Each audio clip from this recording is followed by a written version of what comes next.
हरे कृष्णा। श्री सत्यनारायण भगवान की जय। प्रिय श्रोताओं, आज पूर्णिमा के दिन सुनिए श्री सत्यनारायण भगवान की संपूर्ण व्रत कथा। एक समय की बात है, नैमिषारण्य तीर्थ में शौनक आदि 88,000 ऋषियों ने श्री सूत जी से पूछा कि हे प्रभु, इस कलयुग में वेद विद्या रहित मनुष्यों को प्रभु भक्ति किस प्रकार मिल सकती है तथा उनका उद्धार कैसे होगा।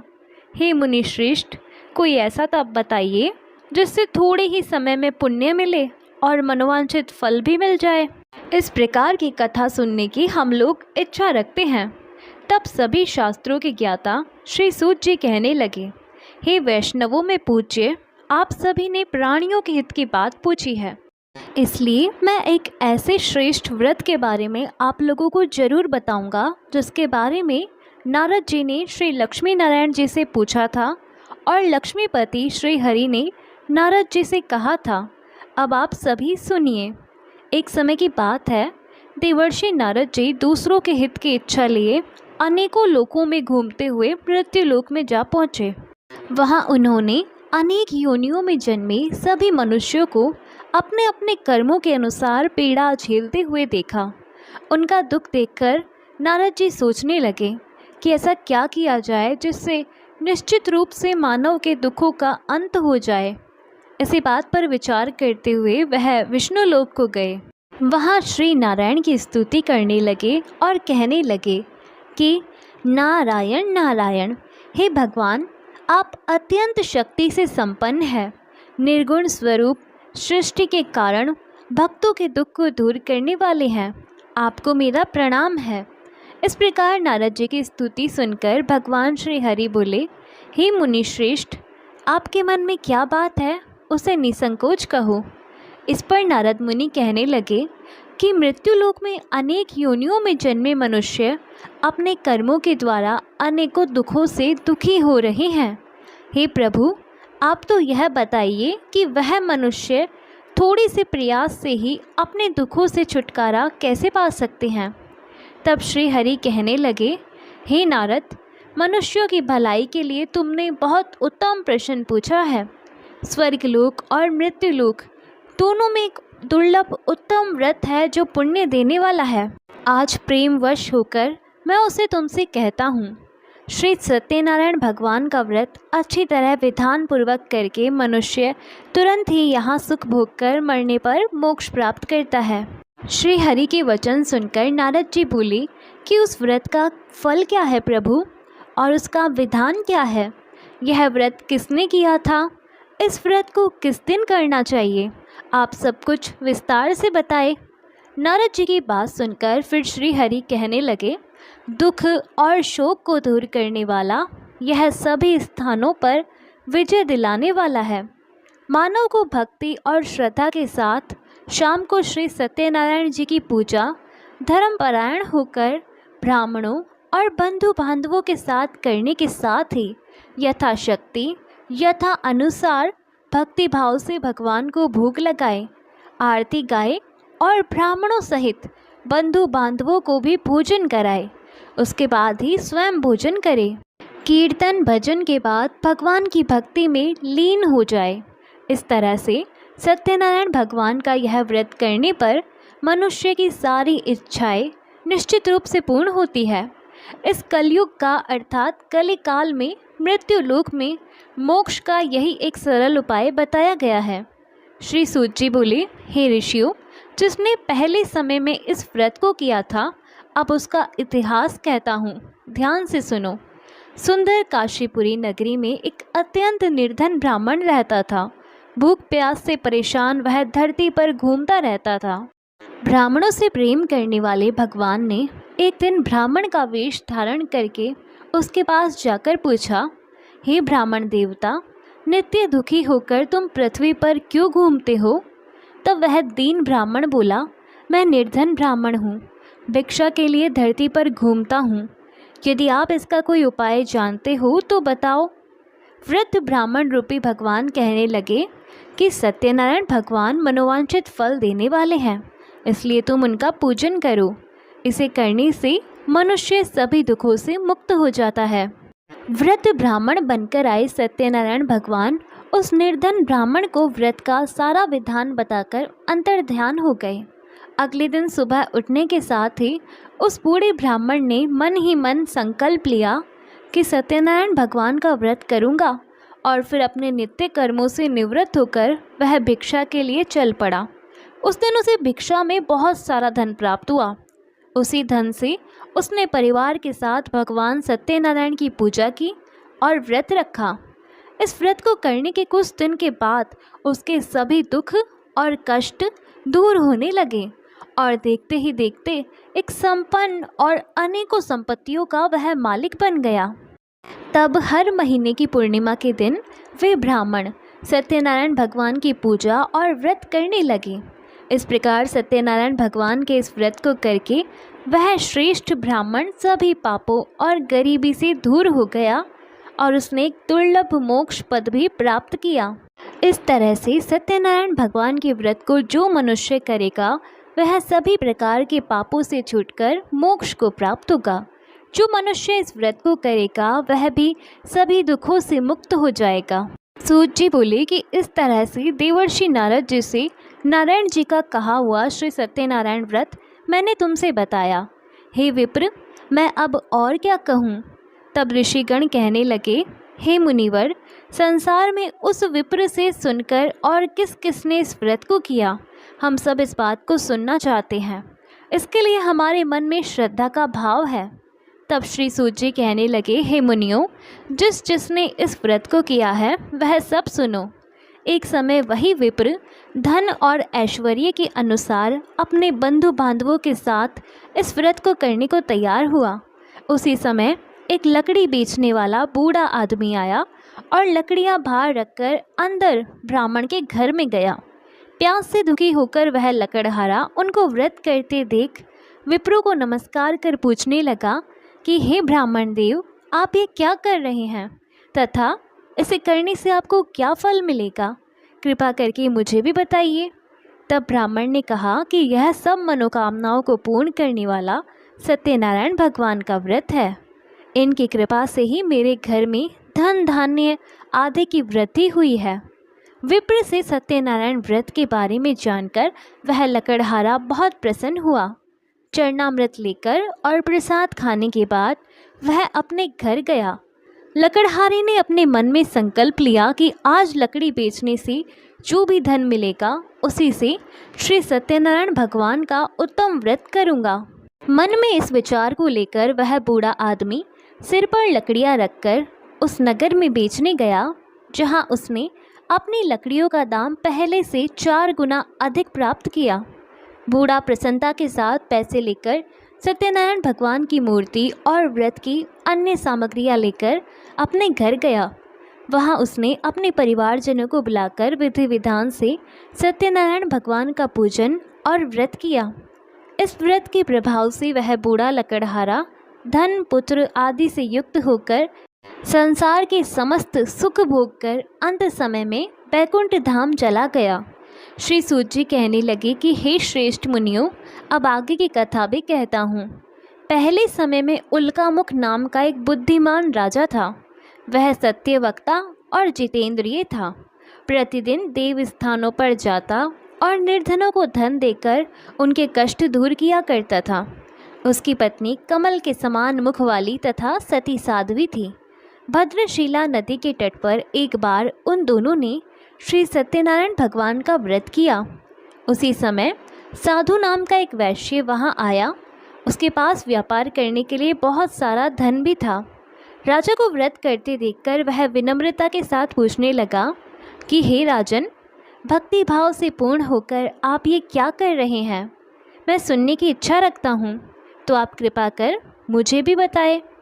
तो वह राजा इस प्रकार बोला कि अपने बंधु बांधवों के साथ पुत्र आदि की प्राप्ति के लिए मैं श्री सत्यनारायण भगवान का व्रत और पूजन कर रहा हूँ। राजा के वचन सुनकर साधु वैश्य आदर से कहने लगा कि हे राजन, मुझे भी इस व्रत का सारा विधान बताइए, मैं भी इस व्रत को करूँगा। मुझे भी कोई संतान नहीं है और मुझे विश्वास है कि इस व्रत को करने से निश्चित रूप से मुझे भी संतान की प्राप्ति होगी। तब राजा से व्रत का सारा विधान सुनकर व्यापार से निवृत्त होकर वह व्यापारी अपने घर गया। साधु ने अपनी पत्नी को संतान देने वाले इस व्रत का वृतांत कह सुनाया और कहा कि जब मेरी संतान होगी तब मैं इस व्रत को करूँगा। वैश्य ने इस तरह के वचन अपनी पत्नी लीलावती से कहे। एक दिन लीलावती अपने पति के साथ आनंदित हो सांसारिक धर्म में प्रवृत्त होकर सत्यनारायण भगवान की कृपा से गर्भवती हो गई। कुछ महीने के बाद उसके गर्भ से एक सुंदर कन्या ने जन्म लिया। माता पिता ने अपनी कन्या का नाम कलावती रखा। एक दिन वैश्य की पत्नी ने अपने पति को याद दिलाया कि आपने सत्यनारायण भगवान के जिस व्रत को करने का संकल्प लिया था, अब उसे करने का समय आ गया है। अब आप इस व्रत को पूर्ण करिए। तब वह वैश्य कहने लगा कि हे प्रिय, इस व्रत को मैं अपनी पुत्री के विवाह पर करूँगा। इस प्रकार वह अपनी पत्नी को आश्वासन देकर नगर को चला गया। साधु वैश्य ने एक बार नगर में अपनी कन्या को सखियों के साथ देखा तो उसे लगा कि अब उसकी कन्या विवाह योग्य हो गई है। तब उसने कन्या के योग्य वर ढूंढना प्रारंभ कर दिया। एक दिन साधु की बात को ध्यान में रखते हुए एक नगर में जा पहुंचा और वहां देखभाल कर लड़की के सुयोग्य वणिक पुत्र को ले आया। सुयोग्य लड़की को देखकर साधु ने बंधु बांधवों को बुलाकर अपनी पुत्री का विवाह कर दिया। लेकिन दुर्भाग्य की बात यह है कि साधु वैश्य ने अभी भी श्री सत्यनारायण भगवान का व्रत नहीं किया था। इस बार श्री सत्यनारायण भगवान क्रोधित हो गए और श्राप दे दिया। अपने कार्य में कुशल साधु बनिया अपने दामाद को लेकर समुद्र के पास स्थित होकर रत्नसारपुर नामक नगर में गया। वहां जाकर दामाद ससुर दोनों ने मिलकर चंद्रकेतु राजा के नगर में व्यापार करना शुरू कर दिया। एक दिन भगवान सत्यनारायण की माया से एक चोर राजा का धन चुराकर भाग रहा था। उसने राजा के सिपाहियों को अपना पीछा करते देख चुराया हुआ सारा धन वहां रख दिया जहां साधु अपने दामाद के साथ ठहरा हुआ था। राजा के सिपाहियों ने जब चुराया हुआ धन ससुर और दामाद के पास पड़ा हुआ देखा तो वे ससुर और दामाद दोनों को बांधकर प्रसन्नता से राजा के पास ले गए और कहने लगे कि महाराज, हम उन दोनों चोरों को पकड़कर लाए हैं, आप आगे की कार्यवाही करने की आज्ञा दें। तब राजा की आज्ञा से उन दोनों को कठिन कारावास में डाल दिया गया और उनका सारा धन भी उनसे छीन लिया गया। श्री सत्यनारायण भगवान के श्राप से साधु की पत्नी भी बहुत दुखी हुई। घर में जितना भी धन रखा था उसे चोर चुरा ले गए। शारीरिक तथा मानसिक पीड़ा और भूख प्यास से अति दुखी होकर अन्न की चिंता में कलावती एक ब्राह्मण के घर गई। वहां उसने श्री सत्यनारायण भगवान का व्रत होते देखा। फिर कथा भी सुनी और वह प्रसाद ग्रहण कर रात को अपने घर वापस आई। तब माता ने कलावती से पूछा कि हे पुत्री, तुम अब तक कहाँ थी? तुम्हारे मन में क्या है? तब कलावती ने अपनी माता से कहा कि हे माता, मैंने एक ब्राह्मण के घर में श्री सत्यनारायण भगवान का व्रत होते देखा है। तब कन्या के वचन सुनकर लीलावती भगवान के पूजन की तैयारी करने लगी। लीलावती ने अपने परिवार और बंधु बांधवों के सहित सत्यनारायण भगवान का पूजन किया और उनसे वर मांगा कि मेरे पति तथा दामाद शीघ्र ही घर वापस आ जाए। साथ ही यह प्रार्थना भी की कि हम सभी की अपराध क्षमा करें। श्री सत्यनारायण भगवान इस व्रत से संतुष्ट हो गए और राजा चंद्रकेतु को सपने में दर्शन देकर कहने लगे कि हे राजन, तुम उन दोनों वैश्यों को छोड़ दो और तुमने उनका जो भी धन लिया है उसे भी वापस कर दो। अगर तुमने ऐसा नहीं किया तो मैं तुम्हारा सारा धन, राजपाट और संतान सभी कुछ नष्ट कर दूंगा। राजा को यह सब कहकर वह अंतर ध्यान हो गए। प्रातःकाल सभा में राजा ने अपना स्वप्न सभी को सुनाया। फिर कहने लगे कि उन दोनों को कैद से मुक्त कर सभा में लाओ। वैश्यों ने आते ही राजा को प्रणाम किया। तब राजा कहने लगा कि हे महानुभावों, भाग्यवश ऐसा कठिन दुख तुम्हें प्राप्त हुआ है, लेकिन अब तुम्हें किसी बात का कोई भय नहीं है। ऐसा कहकर राजा ने उन दोनों को नए वस्त्र आभूषण भी पहनाए और जितना धन उनका लिया था उससे दोगुना धन वापस कर दिया। इस तरह दोनों वैश्य अपने घर की ओर चल दिए। श्री सूत महाराज कहने लगे कि इस प्रकार वैश्यों ने मंगलाचार कर अपनी यात्रा प्रारंभ की और अपने नगर की ओर चल दिए। उनके थोड़ी ही दूर जाने पर दंडी वेशधारी श्री सत्यनारायण भगवान ने उनसे पूछा, हे साधु, तेरी नाव में क्या है? तब अभिमान से भरा हुआ वह वैश्य कहने लगा कि हे दंडी, आप क्यों पूछते हो? क्या धन लेने की इच्छा है? मेरी नाव में तो बैल और पत्ते भरे हुए हैं। वैश्य के ऐसे कठोर वचन सुनकर भगवान कहने लगे कि तुम्हारा वचन सत्य हो। दंडी ऐसे वचन कहकर वहाँ से दूर चले गए।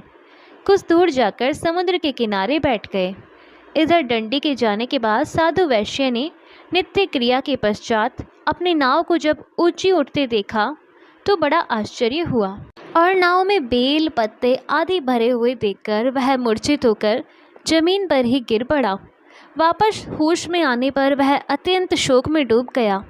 तब उसका दामाद कहने लगा कि पिताजी, आप शोक मत मनाइए, यह सब दंडी का ही श्राप है, इसलिए हमें उनकी ही शरण में जाना चाहिए, तभी हमारी मनोकामना पूर्ण हो सकेगी। दामाद की बात सुनकर वह दंडी के पास पहुंचा और अत्यंत भक्ति भाव नमस्कार करके कहने लगा कि हे महाराज, मैंने आपसे जो असत्य वचन कहे थे उनके लिए मुझे क्षमा कर दे।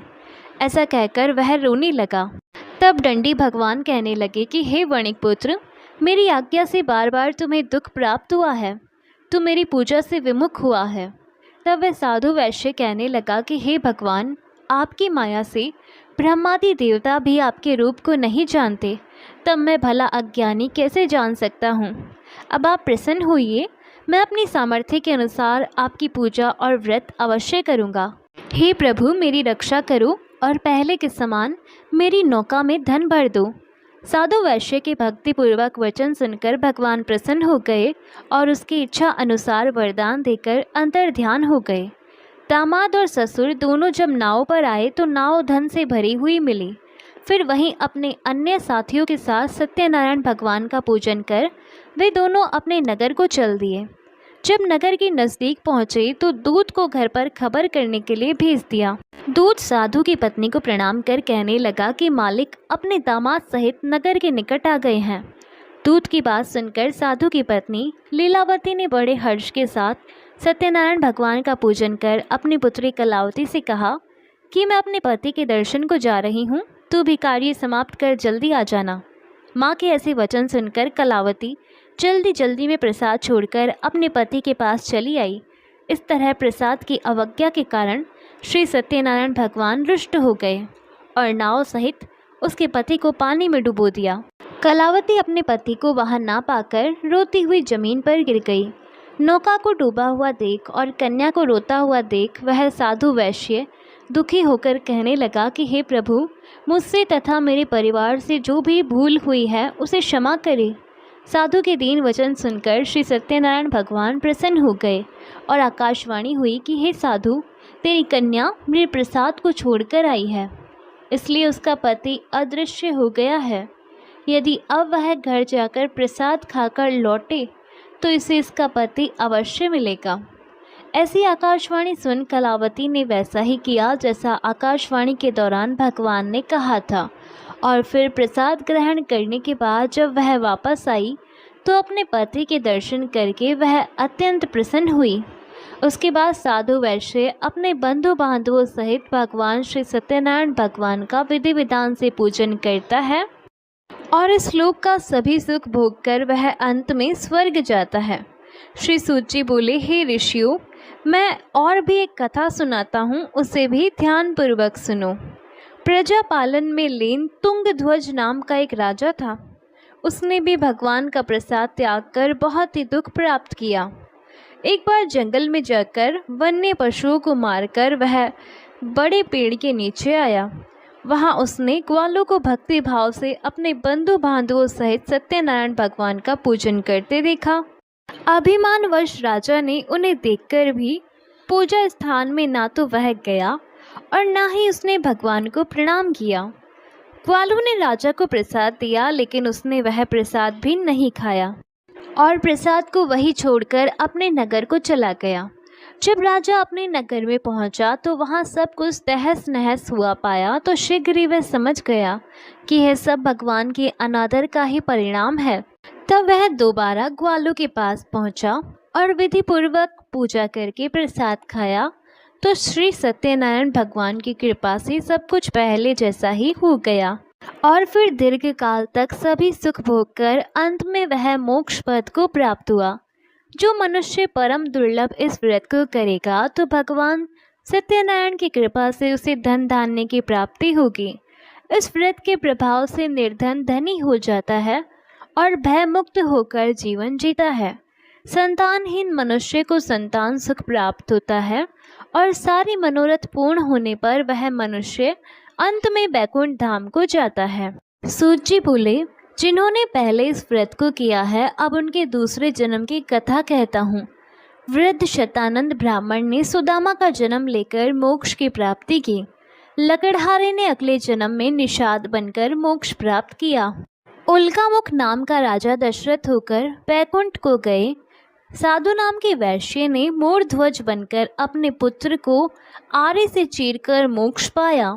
महाराज तुंगध्वज ने स्वयंभू होकर भगवान में भक्ति युक्त होकर कर्म कर मोक्ष पाया। श्री सत्यनारायण भगवान कथा समाप्त हुई। प्रेम से बोलिए श्री सत्यनारायण भगवान की जय। राधे राधे।